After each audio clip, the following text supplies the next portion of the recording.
नमस्कार, स्वागत है आपका। इंडिया टीवी देख रहे हैं आप। आपके साथ मैं हूं प्राची पाराशर। सीएए क्या पोलराइजेशन का पॉलिटिकल हथियार है? मोदी के विरोधी ऐसा ही कह रहे हैं। सीएए क्या अपने लोगों की नौकरी छीनने का टूल है? अरविंद केजरीवाल ने आज ये आरोप लगाया।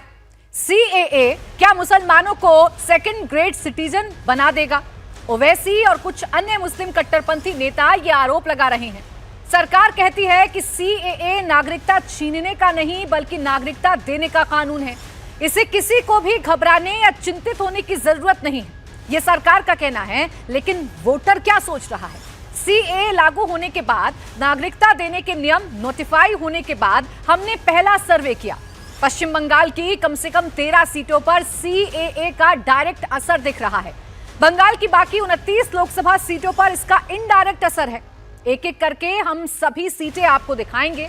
सीएए के बाद वहां का समीकरण कैसे चेंज हुआ है ये भी आपको बताएंगे। हमारे साथ एक्सपर्ट्स भी जुड़ रहे हैं, इसके साथ ही साथ राजनीतिक दलों के प्रवक्ता भी हमारे साथ जुड़ेंगे। आइए उनसे परिचय आपका करा देते हैं। हमारे साथ हैं भावेश झा, हमारे सीएनएक्स के साथ हमारे साथ जुड़े हुए हैं। हमारे साथ शहजाद पूनावाला हैं, भारतीय जनता पार्टी के प्रवक्ता, और मोहम्मद एहतेशामुल हक हैं, टीएमसी के नेता, हमें ज्वाइन कर चुके हैं। आम आदमी पार्टी के प्रवक्ता और एमएलए भी थोड़ी देर में हमें ज्वाइन करेंगे। आइए सबसे पहले अब सर्वे की शुरुआत कर देते हैं और आपको बता देते हैं कि हमने लोगों के सामने क्या सवाल रखे और उन सवालों के हमें क्या जवाब मिले। सीए को लेकर जितनी भी राजनीति हो रही है, जितने भी आरोप प्रत्यारोप किए जा रहे हैं, उसका ग्राउंड पर क्या रिफ्लेक्शन देखने को मिल रहा है, आइए आपके सामने रखते हैं। पहला सवाल, क्या सीए लागू होने से बीजेपी को फायदा होगा? ये सवाल जब हमने पूछा तो इसका जवाब हमें कुछ इस तरीके से मिला। 62% लोग ये कहने वाले थे कि हां, इससे बीजेपी को फायदा होगा, जबकि 24% लोग नुकसान होगा ये कहने वाले थे। 14% लोग ऐसे हैं जो ये कह रहे हैं कि हम कुछ कह नहीं सकते कि सीएए का क्या प्रभाव पड़ेगा। लेकिन एक बड़ी संख्या है लोगों की जो ये मानती है, 62% लोग ये मानते हैं कि सीएए लागू होने से बीजेपी को फायदा मिलेगा। यानी जिस चुनाव से जोड़कर अगर इसे देखा जा रहा है, विपक्ष अगर चुनाव से जोड़कर सरकार पर हमलावर है, तो 62% लोग ये मानते हैं कि सीएए का जो फायदा है वो भारतीय जनता पार्टी को मिलेगा। अब अगला सवाल इसी कड़ी में जो हमने पूछा वो सवाल है, सीएए लागू होने से चुनाव पर क्या असर पड़ेगा? क्या इससे चुनाव प्रभावित होंगे या नहीं होंगे? क्योंकि ये सबसे बड़ा आरोप है जो विपक्ष मौजूदा सरकार पर लगाता है। अब ध्रुवीकरण बढ़ेगा ये कहने वाले 72% लोग हैं, और ध्रुवीकरण बढ़ेगा इसका फायदा मौजूदा सरकार को होगा, ये माना जा सकता है। 72% लोग हैं जो ये कह रहे हैं कि ध्रुवीकरण बढ़ेगा। मुसलमान मोदी को समझेंगे, यानी सीएए को लेकर जितनी अफवाह फैलाने की कोशिश की जा रही है और एक तबका है जिसे डराने की कोशिश की जा रही है, 2% लोग ये कहते हैं कि मुसलमान मोदी को समझेंगे। 20% लोग ऐसे हैं जो ये कह रहे हैं कि इसका कोई भी असर चुनावों में नहीं पड़ेगा। 6% लोग ऐसे हैं जिनकी कोई भी राय सीएए को लेकर नहीं है। लेकिन 72% लोग ये मानते हैं कि इसके लागू होने से ध्रुवीकरण होगा। अब अगला सवाल भी आइए जल्दी से आपके सामने रख देते हैं। अगला सवाल जो पूछा गया वो है, सीएए कानून से मुसलमानों के डर का कारण क्या है? और ये हिंदू वोटर्स के सामने सवाल रखा गया। हिंदू वोटर्स से पूछा गया कि सीएए कानून से मुसलमानों के डर का कारण क्या है? तो 35% लोग ऐसे हैं जो ये मानते हैं कि इस डर का कारण है विपक्ष का दुष्प्रचार करना, विपक्ष का सीएए को लेकर भ्रम फैलाना, ये प्रमुख कारण है। 35% लोग ये मानते हैं। 21% लोगों की संख्या ऐसी है जो ये मानते हैं कि मौलाना के भड़काऊ भाषण इसके पीछे की वजह है। हिंदू वोटर्स के सामने सवाल रखा गया। 21% हिंदू वोटर ये मानते हैं कि मौलाना जो भड़काऊ भाषण देते हैं उसी का नतीजा है कि जो मुसलमान है वो भरोसा नहीं कर पा रहा है मौजूदा सरकार पर। सरकार की मंशा पर संदेह ये कहने वाले भी 32% लोग हैं। हिंदू वोटर ये कह रहे हैं कि सरकार की मंशा पर संदेह है मुसलमानों को। 32% हिंदू वोटर ऐसा मानते हैं, और 12% वो लोग हैं जिनकी कोई राय नहीं है। सवाल महत्वपूर्ण है, हिंदू वोटर्स के सामने रखा गया कि मुसलमानों में आखिर इतना डर क्यों है सीए को लेकर। तो 35% लोग कह रहे हैं विपक्ष का दुष्प्रचार है, मौलाना के भड़काऊ भाषण है। इनको अगर आप मिला देंगे तो ये जो आंकड़ा है वो 56% का हो जाएगा। यानी कि 56% लोग ऐसा मानते हैं कि एक नैरेटिव चलाने की कोशिश की जा रही है और उसी का असर है कि मुसलमान सीए को लेकर डरा हुआ है। अगला सवाल जो कि मुस्लिम वोटर्स के लिए था, अगला सवाल ये था कि सीएए लागू होने से क्या आपको फिक्र हो रही है? सबसे ज्यादा इस वक्त चर्चा में मुसलमान ही है। हर कोई मुसलमानों के रहनुमाई होने की बात कर रहा है और सीए के लागू होने से मुसलमानों का जो है नुकसान होगा ये कहा जा रहा है। अब मुस्लिम वोटर भी ये मानता है, 65% मुस्लिम वोटर है जो ये मानता है कि हाँ सीएए लागू होने से हमें फिक्र हो रही है, जबकि 2% सिर्फ ऐसे मुसलमान हैं जो ये मान रहे हैं कि नहीं सीए लागू होने से हमें कोई फिक्र नहीं हो रही है, जबकि 33% आंकड़ा, ये भी एक बड़ा आंकड़ा है, जो कोई राय नहीं रखते हैं इस पर। वो ये कह रहे हैं हम कह नहीं सकते कि सीए लागू होने से हमें फिक्र हो रही है या नहीं हो रही है, लेकिन बड़ा तबका है मुस्लिम वोटर्स का 65% लोग ये मान रहे हैं कि हाँ अगर ऐसा होता है तो हमें फिक्र हो रही है, सीए अगर लागू होता है तो इसका प्रभाव मुसलमानों पर पड़ेगा। अब अगला जो सवाल है वो बहुत दिलचस्प है और वो सवाल टीएमसी, कांग्रेस, लेफ्ट और आम आदमी पार्टी जैसी पार्टियां सीए का जो खुल्लम खुल्ला विरोध कर रही हैं उसको लेकर है। सीए पर कराए गए ओपिनियन पोल से लगता है कि सीए का विरोध जितना बढ़ेगा बीजेपी को उतना ही फायदा पहुंचेगा। एंटी सीए कैंपेन से किसे फायदा होगा? तो बीजेपी को 61% फायदा होगा, ऐसा लोग कह रहे हैं। कांग्रेस और लेफ्ट को महज 7% का फायदा, 7% लोग मान रहे हैं कि फायदा होगा। तृणमूल को यानी कि टीएमसी को 21% लोग मान रहे हैं कि फायदा होगा। एआईएमआईएम को सिर्फ 3% लोग मान रहे हैं कि फायदा होगा और 8% लोग हैं जो कह रहे हैं कह नहीं सकते। अब देखिएगा यहाँ बीजेपी को 61% लोग हैं जो ये मान रहे हैं कि जितना एंटी कैंपेन होगा सीए को लेकर, विपक्ष जितना हमलावर होगा उतना ही फायदा बीजेपी को होगा। और इसी कड़ी में जो एक और बड़ा आंकड़ा नजर आता है वो टीएमसी को लेकर नजर आता है। ममता बनर्जी जो इस कानून को वैध अवैधता के बीच में तोलकर देख रही हैं, उनकी पार्टी को 21% लोग ऐसा मानते हैं कि जितना एंटी कैंपेन होगा उतना ज्यादा जो फायदा है वो टीएमसी को होगा, लेकिन 61% लोग ऐसे कह रहे हैं कि भारतीय जनता पार्टी को फायदा होगा। हमारे साथ राजेश गुप्ता जी भी हैं, एमएलए और प्रवक्ता हैं आम आदमी पार्टी के, आपका भी बहुत बहुत स्वागत है। अब शहजाद पूनावाला जी, शुरुआत तो मैं आपसे ही करूंगी। अब 65% लोग अगर ये मान रहे हैं या 65% मुसलमान ये मान रहा है कि भाई उसे फिक्र है अगर सीए लागू होगा, तो ये जिम्मेदारी तो आपकी है ना कि आप उन्हें समझाएंगे, आप उन्हें बताएंगे कि भाई ऐसा नहीं है, सीए हम लेकर आ रहे हैं तो ये आपके खिलाफ नहीं है। देखिए, आप ही के सर्वे में आप ही के सवाल का जवाब निहित है कि किस प्रकार से 56% लोग उस सवाल से पहले किस प्रकार से भड़काया जा रहा है, प्रोपेगेंडा किया जा रहा है विपक्ष के द्वारा। तो आप ही के चौथे सवाल ने पांचवें सवाल का जवाब एक तरीके से दिया है, परंतु मैं पहले 3 सवाल को भी एड्रेस करना चाहता हूं। पहला सवाल था राजनीतिक फायदा भाजपा को होगा। मैं तो कह रहा हूं प्राची जी, महात्मा गांधी जी बोलकर गए थे सीए लाना है। मनमोहन सिंह ने 2003 में इसकी पैरवी की थी। यूपीए ने 2 वर्ष के लिए लाया भी था ऐसा कानून, लिमिटेड कानून लाया था पाकिस्तानी हिंदुओं के लिए, राजस्थान और गुजरात में लागू था। लूट लेते ना राजनीतिक फायदा, ले आते पहले ही। 70 वर्ष काम क्यों नहीं किया इन्होंने? और 2003-4 की रिपोर्ट भी है पार्लियामेंट्री कमेटी की, जिसको चेयर किया था प्रणब मुखर्जी ने और कपिल सिब्बल थे। उसमें साफ साफ लिखा है कि बांग्लादेश में और पाकिस्तान में माइनॉरिटीज बांग्लादेश पाकिस्तान में कौन है? हिंदू, सिख, ईसाई, इन लोगों को ही केवल नागरिकता मिलनी चाहिए। पहला सवाल का जवाब। दूसरा, उन्होंने कहा कि ध्रुवीकरण का क्या ये हथियार है? मैं तो कह रहा हूं कि ध्रुवीकरण का हथियार है तो भाई बताइए उद्धव सेना जो इंडिया अलायंस में वो क्यों समर्थन कर रही है? तीसरा, अब देखिए विरोध करने के नए नए एंगल, वैसे तो सारे विरोध वोट बैंक के हैं, परंतु एक नया एंगल इन्होंने तय बनाया है, रोजगार का एंगल। मैं केवल एक चीज दिखाना चाहता हूं, इंडिया टीवी की रिपोर्ट है। अमानतुल्ला खान ने मदनपुर खादर में जब रोहिंग्याओं को हटाया जा रहा था तब जाकर विरोध किया। उनके लिए 300 घरों की वहां पर व्यवस्था नल की और राशन की। मैं कह रहा हूं कि रोहिंग्याओं को, जिनकी संख्या तादाद ज्यादा है, 40,000 है, उनको जब यहां पर सरकारी दामाद बनाने का पूरा व्यवस्था करने का काम अमानतुल्ला खान ने किया, तब वो कौन से संसाधनों पर जीने वाले थे? वो किसके रोजगार के ऊपर अतिक्रमण करने वाले थे? तो मुझे लगता है कि तरीका चाहे जो भी हो, अंततः ये वोट बैंक की राजनीति के नाम पर विरोध करने वाले लोग हैं। और इसीलिए, और ये चौथी बात, ये कहते हैं गैर संवैधानिक है। भाई 3 तलाक का कानून तो सुप्रीम कोर्ट ने बोला ना लाने के लिए, उसका भी विरोध करते हैं। सिर्फ इतना था आपसे, तो मैं कहता हूं कि विपक्ष जो कह रहा है, चलिए वो कह रहा है, एक नैरेटिव गढ़ने की कोशिश कर रहा है, लेकिन जो वोटर्स कह रहे हैं, जो मुसलमान कह रहे हैं, वो तो ये मान रहे हैं ना कि भाई 65% लोग ऐसे हैं मुसलमानों में जो ये मान रहे हैं कि हमें फिक्र है अगर सीए लागू होगा। तो ये तो आपकी जिम्मेदारी है कि आप इस फिक्र को हटाएंगे, समझाएंगे लोगों को। बात बिल्कुल सही है और इसीलिए आज भी आपके शो पर भारत का एक बहुत ही गौरवान्वित महसूस करने वाला मुसलमान ही इस विषय को रखता है कि सीए कानून नागरिकता छीनने का नहीं, नागरिकता प्रदान करने का कानून है। और ये कोई पहली बार नहीं है।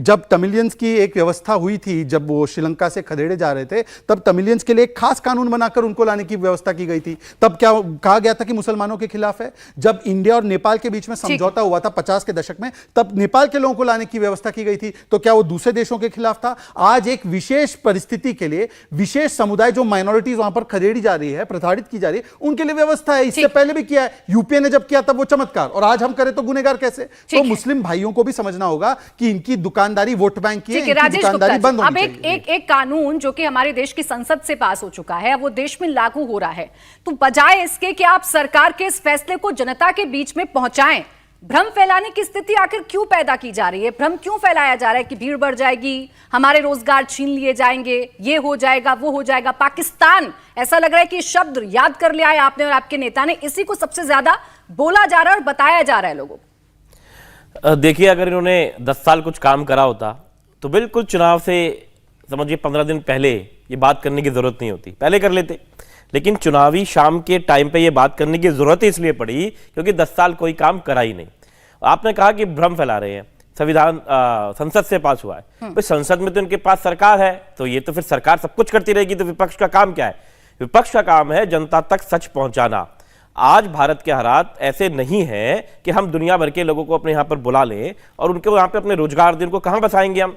अभी मेरे भाई शहजाद ने कहा कि नहीं, जो रोहिंग्या जो है और वो तो 40 लाख है, उनके लिए तो हम नहीं कुछ कर रहे।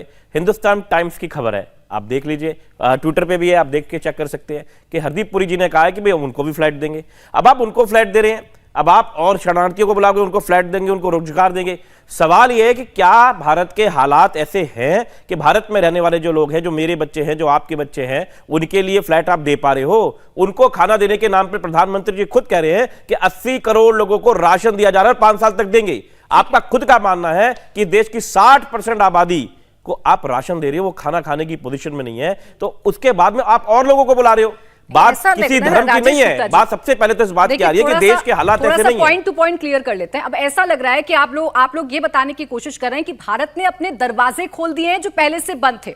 आपने शायद ये ड्राफ्ट पढ़ा हो तो आपको पता हो कि 2014 से पहले जो लोग आए हुए थे उनको मान्यता दी जाएगी, उनको सिटीजनशिप दी जाएगी, तो वो तो पहले से आए हुए हैं। पूछिए ना सवाल कांग्रेस से कि कैसे आ गए इस देश में। देखिए, 2014 से जो पहले आ गए, अभी आप ड्राफ्ट में ले आइए, उसको फिर 2024 कर दीजिएगा, किस पे फर्क पड़ रहा है? अब जैसे मैंने भी कहा कि खाना दे रहे थे, अब कह दिया 5 साल और बढ़ा देंगे, उसको कोई कुछ नहीं कर पाएगा। सवाल नियत का है कि 2014 फिर 24 और 34 कब तक जाएगी आप भी नहीं जानते।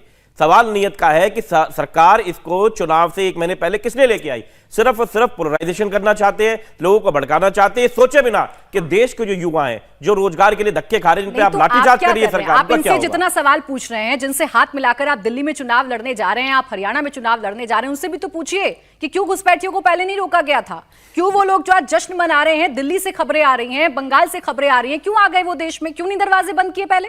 अरे पहले इस तरीके से थोड़ी आए थे, इस तरीके से कह रहे कि दरवाजे खोल दिए जाएंगे, कानून को इस तरीके से लेके आना कि आप आए, उनको बुलाया जा रहा है। बकायदा नेशनल सिक्योरिटी के लिए आप खतरा इस तरीके से पैदा कर रहे हो कि आप लोगों को बुला रहे हो कि आ जाओ बाहर वाले देश में इसके बारे में कुछ कर सकते हैं। फिर भावेश आप समझाएंगे। मैं सुनी सुनाई बातों पर नहीं, एविडेंस के साथ। ये हिंदू की रिपोर्ट है, Aam Aadmi Party government to HC providing adequate ration to Rohingya refugees.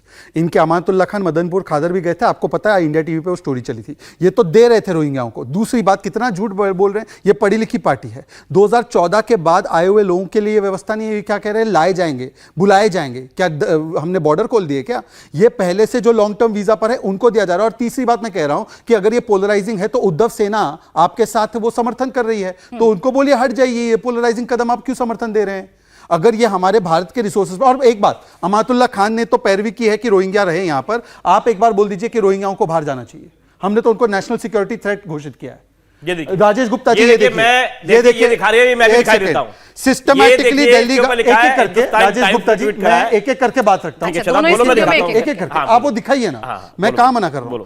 Amanatullah Khan and Delhi government systematically settled 300 illegal Rohingyas by giving them gas connection and other connections. उसके अलावा ये देख लीजिए, रोहिंग्याओं को राशन मिल रहा है। ये हाईकोर्ट की रिपोर्ट है, भावेश जी आप पढ़ लीजिए, हिंदू की रिपोर्ट है, पीटीआई ने छापी है। अब मैं आपसे पूछ रहा हूं कि अमानतुल्लाह खान को खारिज कीजिए। बहुत जल्दी से, फिर मुझे बंगाल की तरफ बढ़ना है, बंगाल की चर्चा का मैं ट्वीट दिखा रहा हूं। रोहिंग्याओं के खिलाफ नहीं बोल पा रहे, सुन रहे हैं? रोहिंग्या के लिए ये है, रोहिंग्या एक सवाल पूछूं, provided police protection in the Bakarwala area of Delhi. Hardeep Puri ji, अब आप एक बात को समझिए कि दिल्ली में एक सरकार है और भारत में भी एक सरकार है। अगर दिल्ली में आप किसी को बसाई दोगे, उसके बाद में उसे भूखे मरने के लिए तो नहीं छोड़ेंगे। पहले कह रहे कि आप हम पे क्यों इस बात की जिम्मेवारी डाल रहे हो? आप कल को किसी को बुला के दिल्ली में डाले जाओगे लोगों को। चर्चा पर आ जाते हैं, सीए पर बात कर लेते हैं, सीए पर बात कर लेते हैं, और जिन लोगों को मिलेगी नागरिकता उन लोगों पर बात कर लेते हैं, और उनको लेकर जो भ्रम फैलाए जा रहे हैं। आप भावेश अच्छे से समझा पाएंगे, जब ग्राउंड पर आप गए, ये जो 65% मुसलमान ये मान रहे हैं कि हमें फिक्र है सीए को लेकर, वो किस तरीके की फिक्र जता रहे हैं, किस तरीके की बातें कर रहे हैं? देखिए, जो ये पूरा जो मसला है उसका जो भी इलेक्टोरल जो इफेक्ट होना है वो सबको पता है, या तो नॉर्थ ईस्ट में होना है या बंगाल में होना। बंगाल में आम आदमी पार्टी ना तो चुनाव लड़ रही है, ना उनका कोई स्टेक है, तो आम आदमी पार्टी कितना बोल ले, दिल्ली में कितना इफेक्ट होगा नहीं होगा वो सबको पता है। दिल्ली में जितना आम आदमी पार्टी को जो कम्युनिटियाँ वोट करती है उसमें बीजेपी का कोई बहुत बड़ा चंक है नहीं।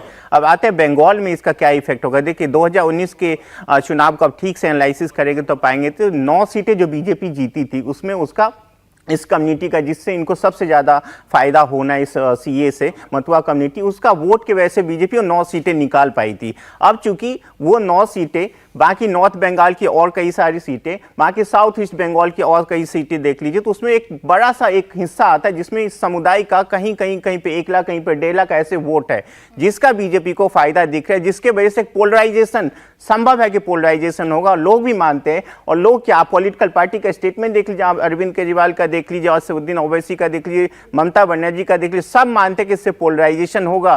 पोलराइजेशन होगा तो उसकी सबसे बड़ी बेनिफिशरी जहां पे इस कम्युनिटी की, जो मतुआ कम्युनिटी, राजवंशी कम्युनिटी जहां पे है, उसका इलेक्टोरल जो बेनिफिट है बीजेपी को मिल रहा है और मिलेगा। और उसका उदाहरण भी देखा गया था 2019 में, जिसके वजह से बीजेपी ये चुनाव से पहले ला रही थी। अब मेरा एक छोटा सा सवाल है, यदि आप मुझे अलाउ करें, राजेश जी बोल लेते हैं कि नागरिकता देने से नेशनल सिक्योरिटी पे असर पड़ेगा। कोई उदाहरण है आपके पास कि मतुआ कम्युनिटी या राजवंशी कम्युनिटी जिसको इससे सबसे ज्यादा फायदा हो, उनका नेशनल सिक्योरिटी को लेके कोई थ्रेट हुआ है? कोई भी एक उदाहरण हो आपके पास, कोई भी न्यूज हो?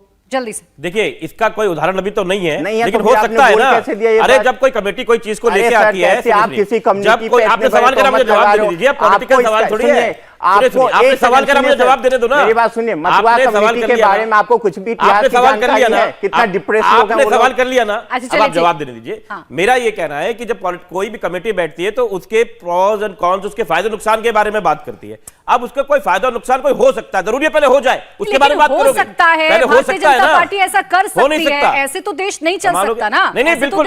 आप जब कोई बिल्डिंग बनाते हैं, उदाहरण है तो उदाहरण को दीजिए और बात को खत्म कर देते हैं। जवाब देना चाहता हूं, कोई बिल्डिंग बनाते हैं तो भूकंप आ सकता है, इसका मतलब नहीं कि आ गया क्या? राजेश जी, ठीक है, आपकी अपनी चिंता है, मैं इस पर चर्चा कर लूंगी। मुझे टीएमसी के नेता को भी इंक्लूड कर लेना है। एहतेशामुल हक हमारे साथ हैं। सर देखिए, बंगाल की सबसे ज्यादा चर्चा की जा रही है और बंगाल की कुछ सीटें मैं बस खोलने जा रही हूं और बताऊंगी कितना प्रभाव सीए का पड़ रहा है उन सीटों पर। आपका अपना आंकलन क्या कह रहा है? आपको नुकसान होगा? यही वजह है कि आप सीए को लेकर इतने मुखर हैं? सबसे पहले प्राची जी, मैं आपको बोलना चाह रहा हूं कि जो सीए का 2 दिन पहले जो पास हो गया शाम में 6 बजे, हमारे कहने का मतलब है कि कहीं न कहीं ये चुनावी समय है, ये समय सही नहीं है। ये जो समय है ये बिल्कुल ये सही नहीं है। मैं इसके लिए कंडेम करता हूं कि ये सिर्फ जो है ये बीजेपी अपने फ़ायदे के लिए, क्योंकि जो पिछले 10 साल में जो इन्होंने, जो देश में हमारे 140 करोड़ लोग रहते हैं, जिनको इन्होंने वादा किया था कि 15 करोड़ प्रत्येक भारतीय को हम देंगे, उससे विफल रहे। उन्होंने कहा था कि हर एक साल 2 करोड़ प्रति युवाओं को रोजगार देंगे, तो 10 साल में 20 करोड़ युवा फेल हो गए, उन्होंने नौकरी दिए नहीं। उन्होंने कहा था कि मैं जो 70 रुपया का पेट्रोल है मैं उसको आधा कर दूंगा, वो तो हुआ नहीं। यहाँ महंगाई के मारे लोग बेहाल हो गया। माइंड को डाइवर्ट करने के लिए, माइंड को ताकि डाइवर्ट कैसे किया जाए वो कोई बीजेपी से सीखे। और अभी जो बंगाल में जो मतुआ समाज को है, जो 18 सीट जो पिछला इसी हिसाब से 18 सीट वो लेके गए थे, तो कहीं न कहीं ये जो है ये बहुत बड़ा एक चुनावी स्टंट है मोदी जी का, बीजेपी का। चुनावी स्टंट कैसे, ये भी समझाइएगा। आगे सीट खोलने जा रही हूँ पश्चिम बंगाल की सीए पर तो आप ज्यादा नहीं बोले सर, आप महंगाई बेरोजगारी पर बोले, उस पर भी सवाल पूछेगा। शहजाद जी यहाँ पर हैं, लेकिन सीए पर आपको भी बताना होगा कि जो पास हो गया है संसद से कानून, उसे ना लागू करने वाली आखिर पश्चिम बंगाल की सरकार इतनी बड़ी कैसे हो सकती है? आइए सवाल आपके सामने रख देते हैं, कुछ सीटों का आंकलन आपके सामने रख देते हैं। सीए का सबसे ज्यादा प्रभाव पश्चिम बंगाल पर पड़ रहा है क्योंकि धर्म के आधार पर बांग्लादेश में सताए गए शरणार्थियों की संख्या सबसे ज्यादा पश्चिम बंगाल में ही है।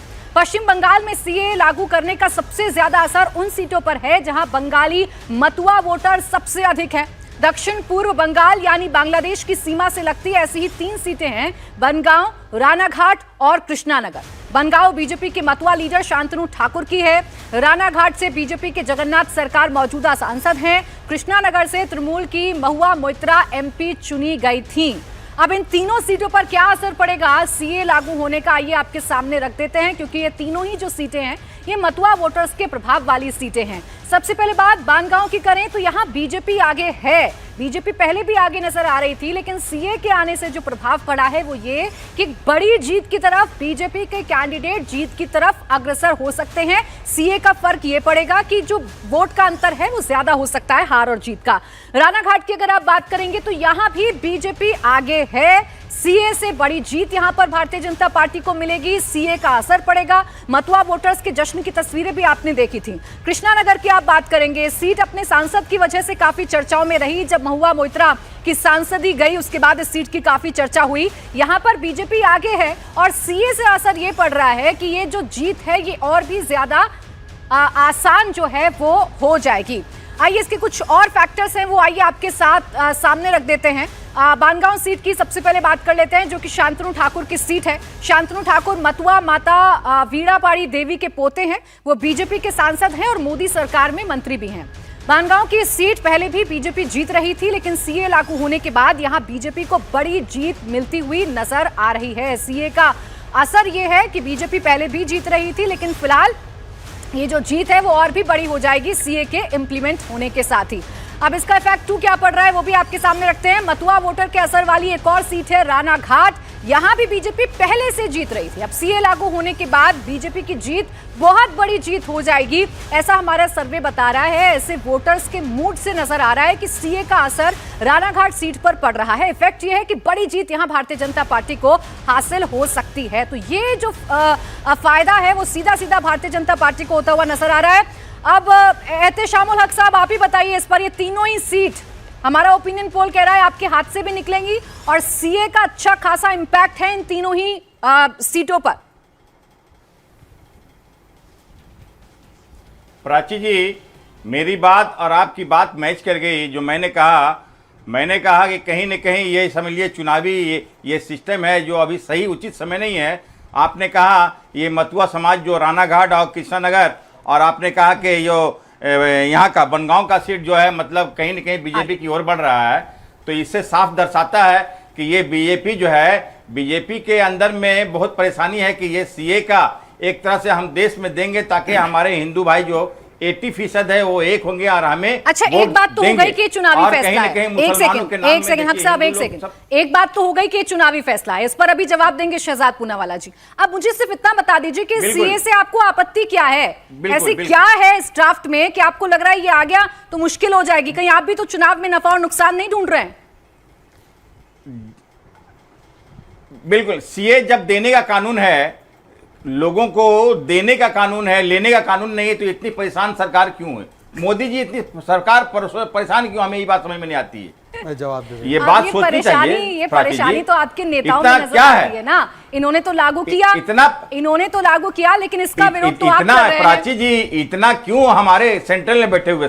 मैं आपको बीच में रोक रही हूं। एक बड़ी खबर इस वक्त आ रही है चुनावों से जुड़ी हुई, वो अपने दर्शकों को बता दें। चिराग पासवान एनडीए में ही रहेंगे। ये बड़ी खबर इस वक्त की आपको बता रहे हैं। चिराग पासवान की जेपी नड्डा से मुलाकात हुई है। आपको जानकारी दे दें कि चिराग पासवान और उनके चाचा, इन दोनों के बीच में सीटों के बंटवारे को लेकर जो है वो थोड़ी सी जो कश्मकश थी वो देखने को मिल रही थी और ऐसा लग रहा था कि इन दोनों में से कोई एक धड़ा ऐसा हो सकता है जो एनडीए से अलग हो सकता है। लेकिन जेपी नड्डा से मुलाकात हुई है चिराग पासवान की और सीटों को लेकर जो रजामंदी है वो बन चुकी है।